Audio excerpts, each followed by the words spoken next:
sacrifice spells for the team. Again, itong ating star match. Dalawang team na nag-aasam na unang makapitong puntos para makapasok sa playoffs. Napaka-importante ngayon na magiging tempo.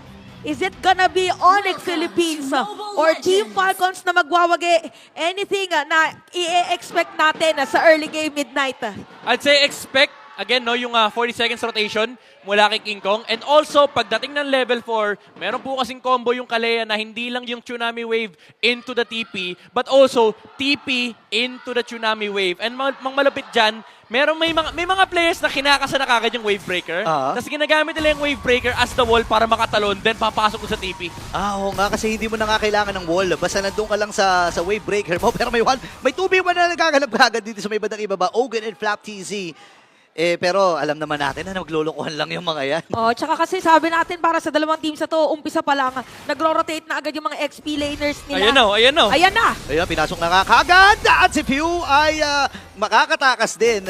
Ito na naman, pero medyo malate to Medyo 1 minute na nung pumunta siya sa gitna. Sabi ni King Kong, nadali lang ako ng konti, pero nagawa ko pa rin yung trabaho ko. Pero si Few, ganda ng heads up niya eh. Alam niyang may sisilip na Suyu sa middle lane, naka-ready na yung Purify. And unfortunately, wala siyang Purify for a bit. So, susceptible pa rin naman yung Eve dito na madalawan. Kaya well covered na ni Ogun dito yung mga side pushes. Oh, grabe yung mga yung bigla ka mabavacuum sa main mid. Yung gusto mo lang naman mag-clear. Pero parang nahihirapan na pumasok. And very solid yung nagiging pwesto dito ni Brusco para naka-ready lagi kung saan din dadaan si Ogun. Pero ito yung kinagandahan kapag dalawang teams na sobrang magkakilala na yung magkatapat. Alam nila kung nasan yung isa't isa. Parang ramdam mo na, ayan kagaya yan, si Kyle TC nag-no-no. Diba? So, alam niya na, hindi ako pwede lumabas. Alam ko na meron nakatago dito, hindi ako magpapakita. Hindi po kita yan, by the way. Sa mga nagtatanong, hindi po kita yan pag nasa bush yung Kalea. Makikita mo na lang ngayon yung biglang tatalo na lang sa'yo.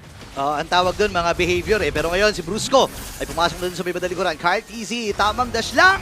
At si King Kong pa rin makakuha ng unang pagong ng laban. Flap TZ naipit din. Dispersion rotation. Out of the guard, walang tinamaan. Pero si Kirk ay nasa ibabaw ng arin. Ogwen ay sisilip-silip lang.